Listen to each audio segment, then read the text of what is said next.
should be shouted from the rooftops. It should be greeted with joy and excitement, and which is kind of leading into our message today, and it's entitled Mary's Song. Now, I don't know if most of you listen to modern Christian music much, but there is a song out there that became popular a few years back, and it's very popular. It's called Mary's Song, and it's essentially, Mary, did you know? Talking about the fact that she was bringing a child that would deliver her. And it's referred to as Mary's Song, and rightfully so. It's sung about Mary. But if you didn't know different, you might realize that Mary had her own song. And it was recorded for us in the book of Luke. And I think as we go into the Christmas season, perhaps it behooves us to look at what Mary said that very first Christmas and what she was thinking before Jesus was even born.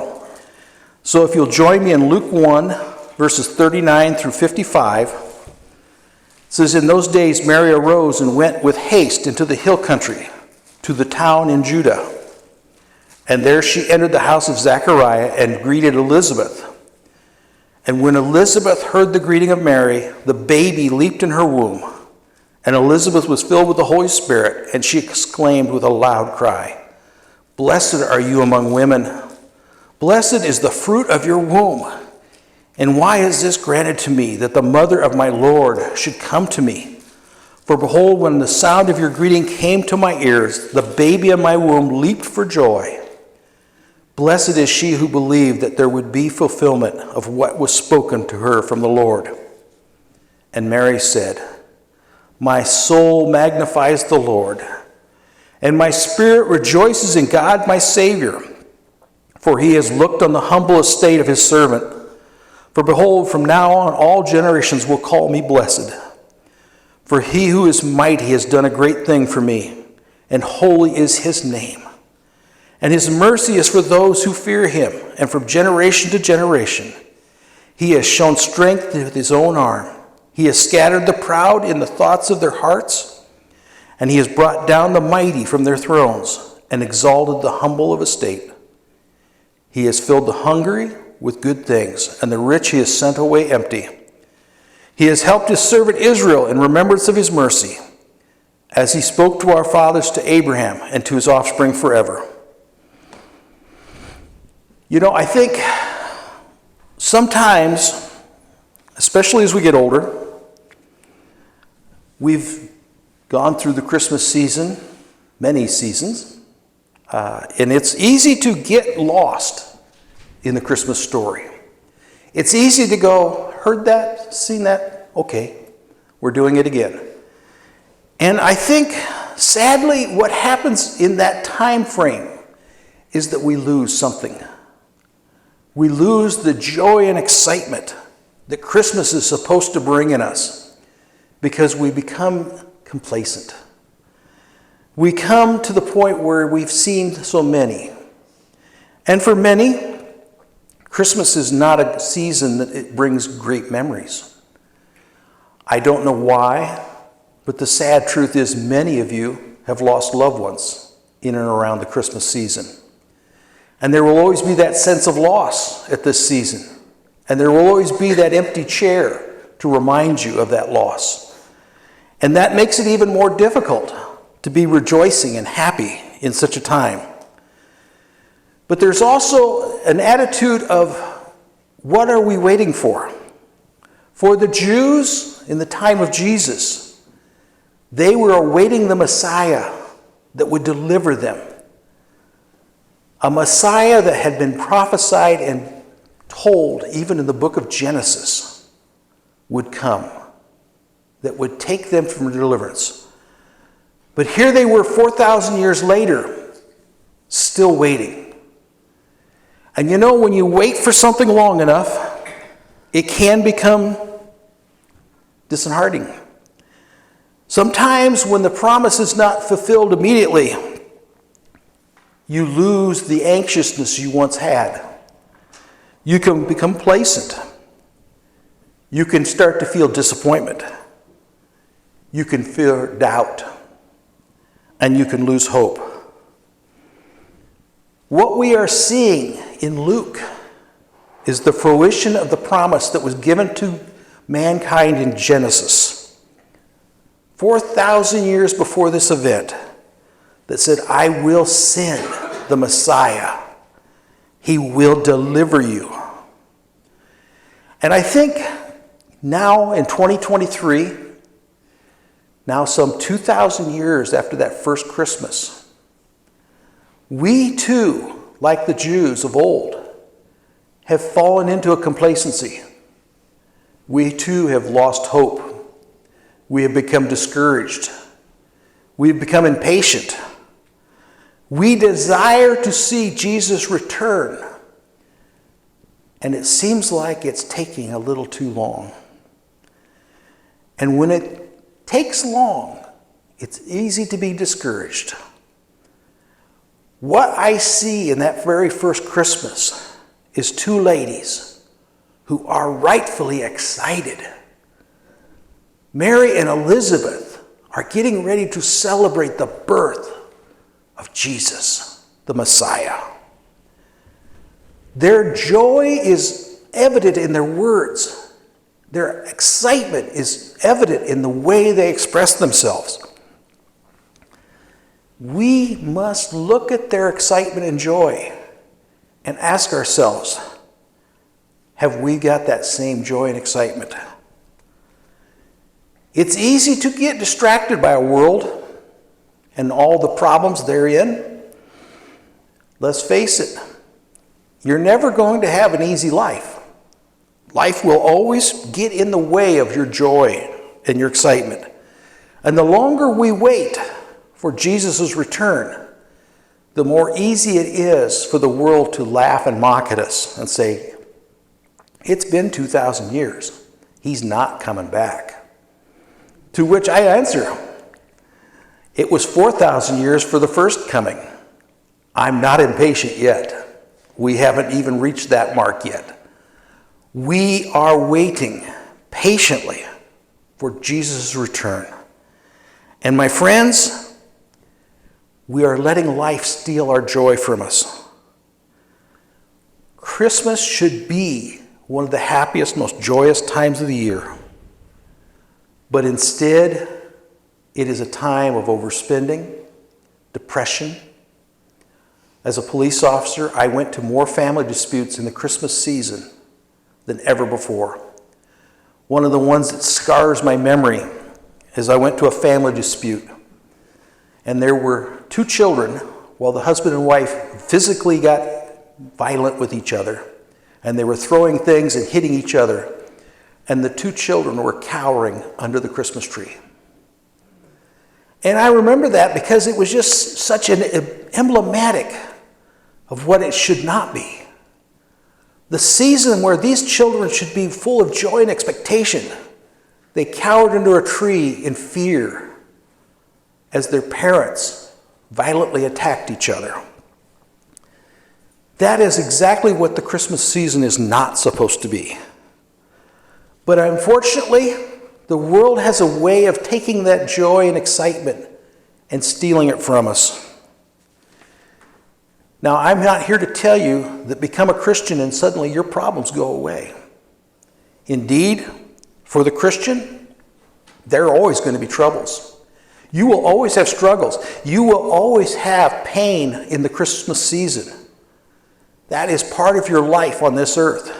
It is part of being in a fallen world. And make no mistake, that very first Christmas had its degree of unpleasantness. Mary's pregnancy, while it was a gift from God, was viewed by her family and Joseph's as an abomination. Both their families shunned them. One of the reasons they ended up in a manger was that none of their families were willing to take them in. They lived in a world occupied by a foreign invader. That Roman government that invaded their country was demanding they pay taxes. And to do that, they had to return to their home country. This required Mary and Joseph to take a 4-day journey with a very pregnant Mary a distance of approximately 90 miles. Now, if you gals have been pregnant, can you imagine walking and riding a donkey for 90 miles in the last states of your pregnancy? I can't, but they did.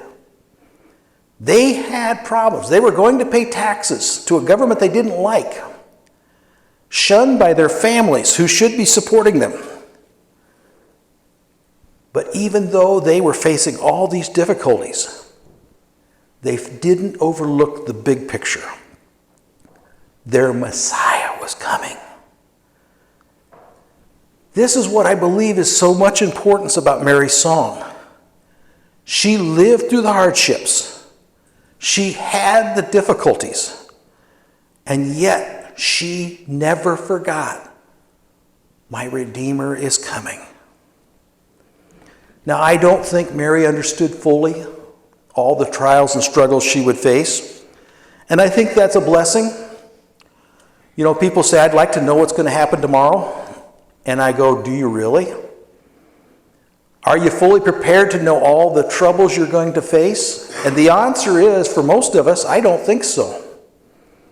There are things that I am going to face coming up that I'm just as glad to not know.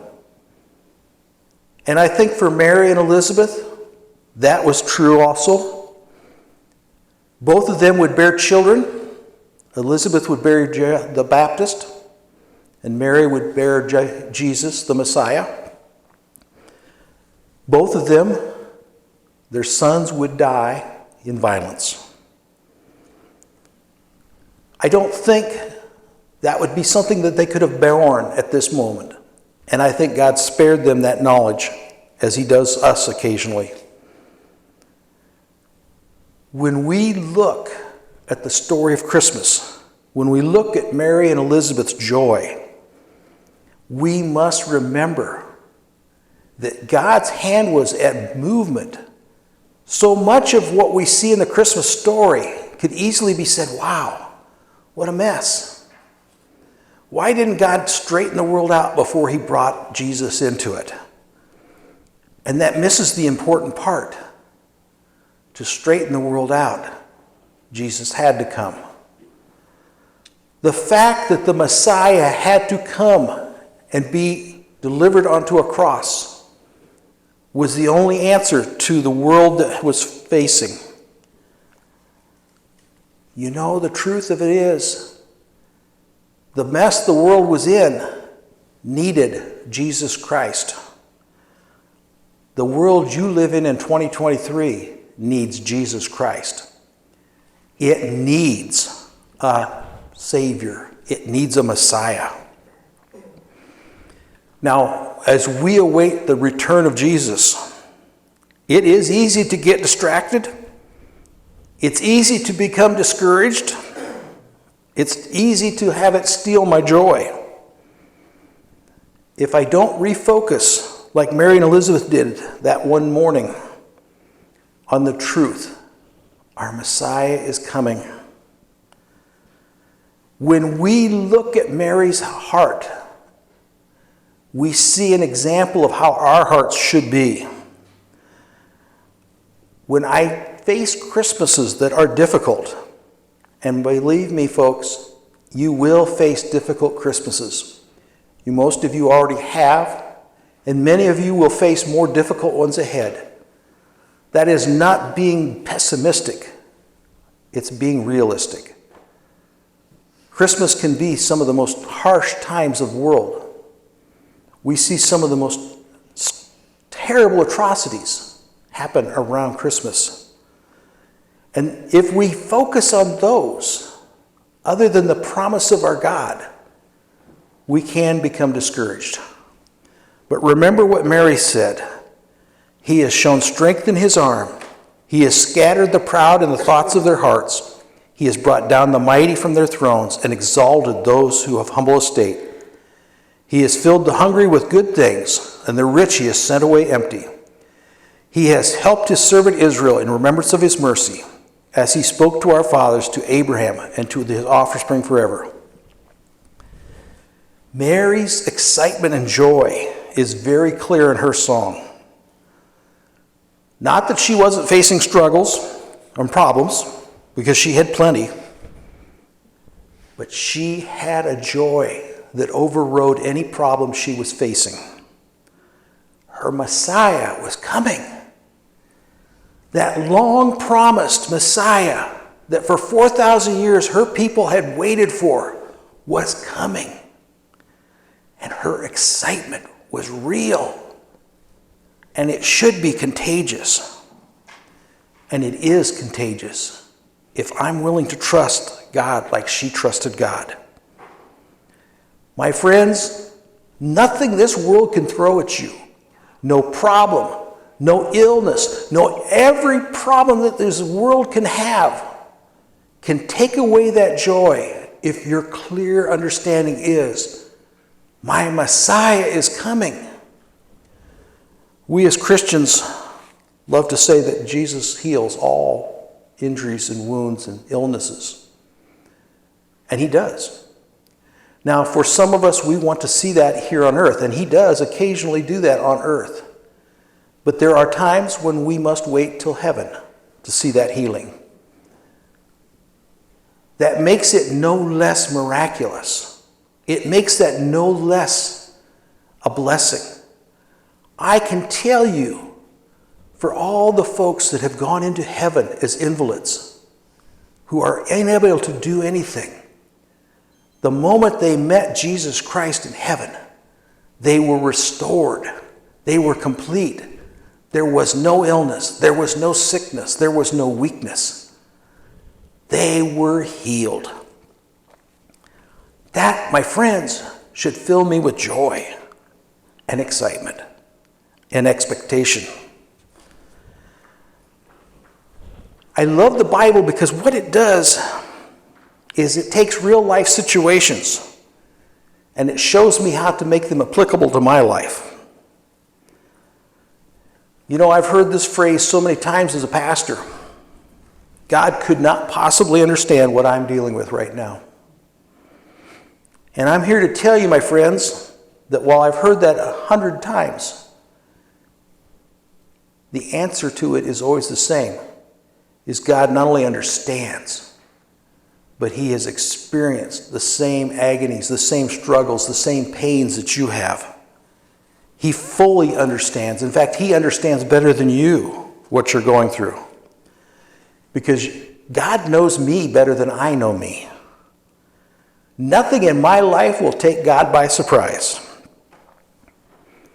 Now, I'm here to tell you that as a child of God, I have not always wanted what was best for me.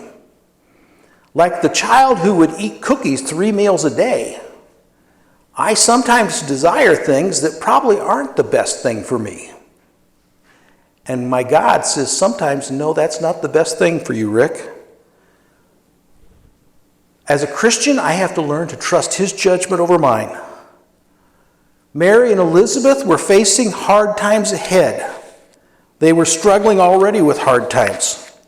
Mary's pregnancy had already alienated her from Joseph and her family. They were facing hard life, and it was not going to get easier. After the birth of Jesus, Herod wanted to kill Jesus, and so they had to flee to Egypt, a foreign country. Their life was met with poverty, and sadly, by the time Jesus' ministry had developed in his 30s, Joseph is no longer in the picture. So Mary had to suffer the loss of her husband. There are so many sorrows in Mary's life, and yet there was a part of Mary that never quite lost that original excitement and joy. But to have that excitement and joy requires a trust. God has this. It allows me to take whatever this world throws at me. And I'm here to tell you, friends, this world can throw an awful lot at you.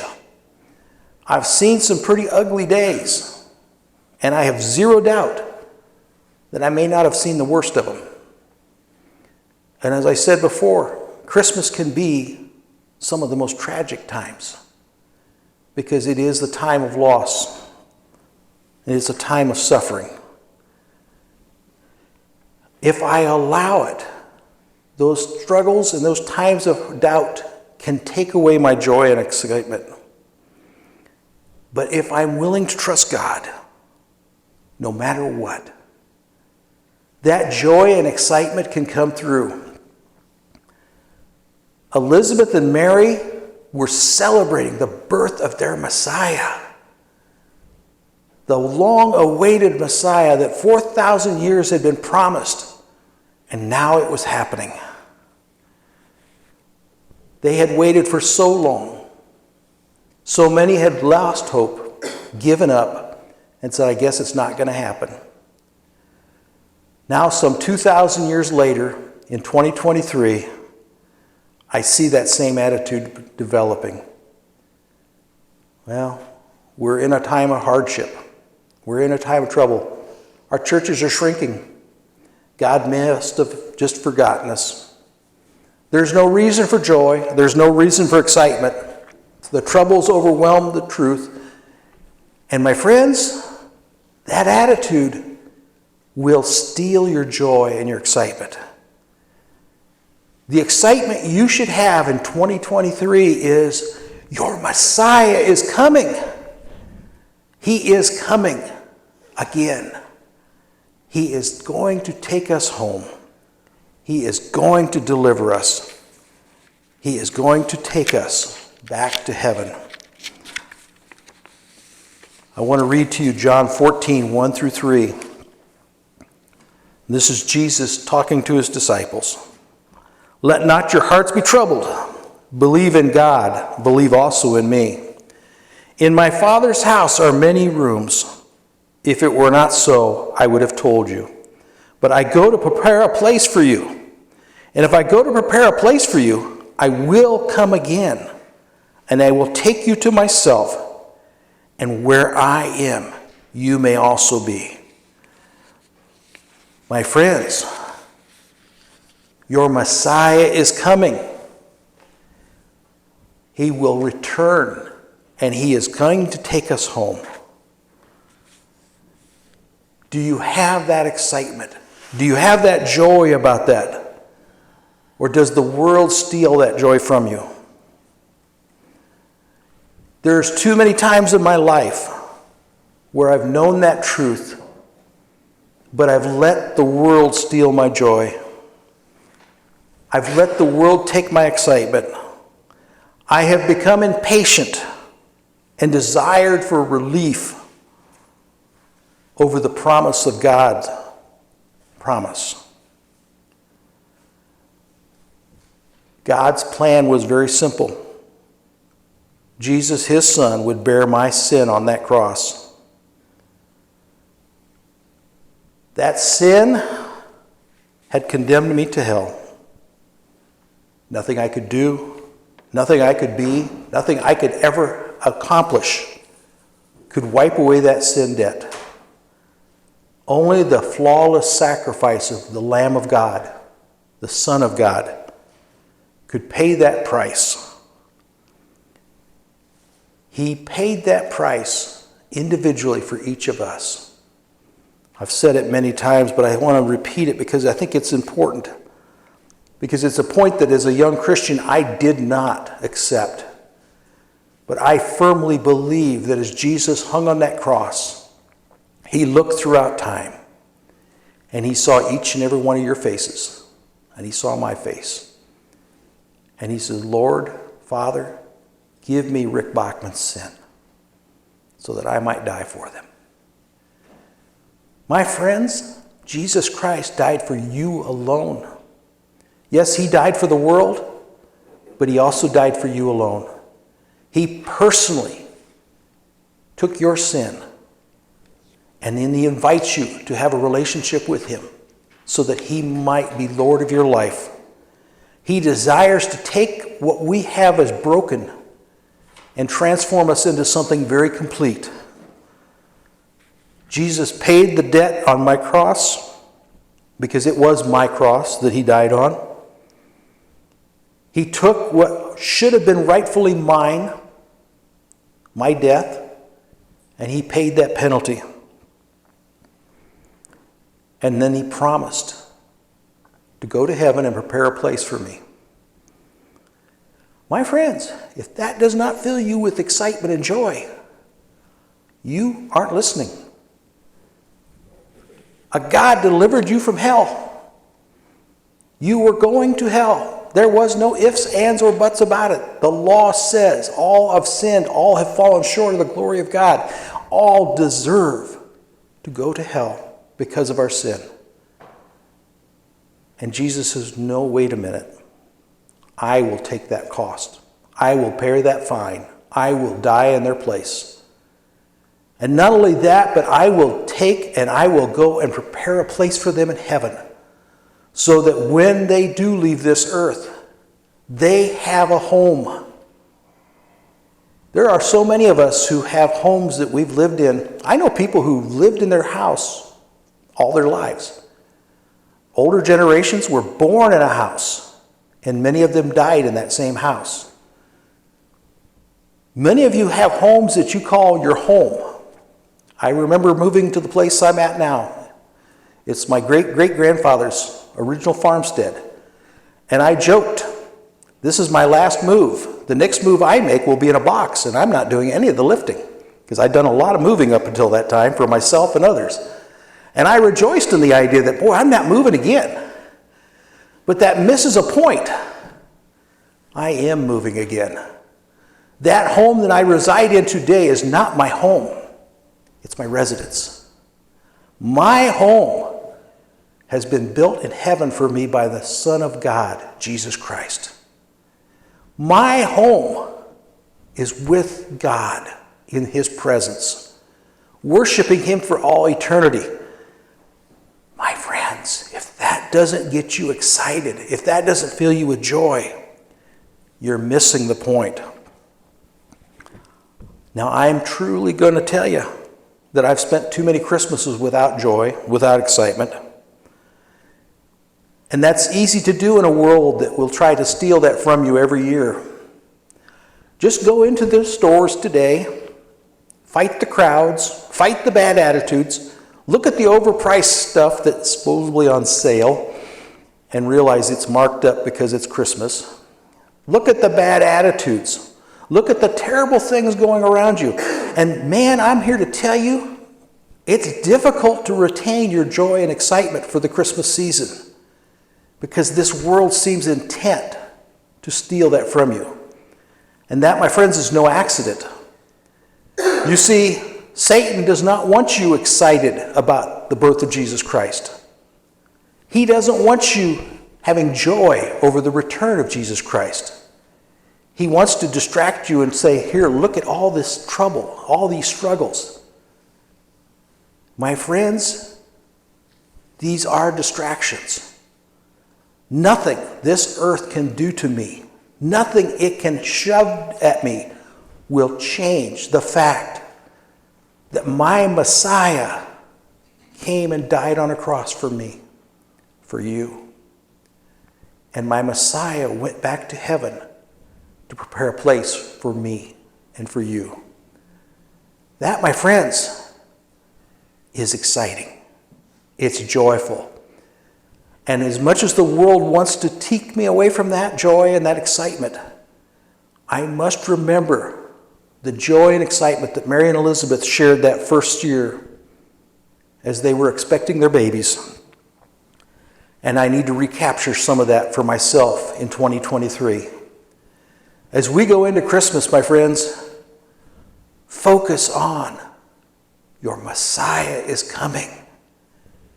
He's coming to take you home, to deliver you from all the problems and struggles, to heal you from all illnesses and pain. He is coming. And just because it's been 2,000 years does not mean he is slow. Jesus is delaying his return so that none should perish. I firmly believe that Jesus, through the Father, knows who the last person will be that accepts Jesus Christ. And when that person accepts Christ, the Father will say, "It is time. Go back to earth and gather your people." And Jesus will come back and we will all go to heaven. My friends, when that day is, Jesus himself said, "I do not know." That it was reserved for the Father alone. But he has given us that promise that he will return. He has given us the promise that he has gone to prepare a place for us. As much as the world will try to steal that from you, make no mistakes. Jesus is returning. That, my friends, is all the reason in the world to have the joy that Mary and Elizabeth had. It should cause you to be excited. It should cause you to have expectation. Am I anxiously awaiting that moment? It's hard, because for some of us that means death. And I just sharing with a young lady who was not so young in a nursing home.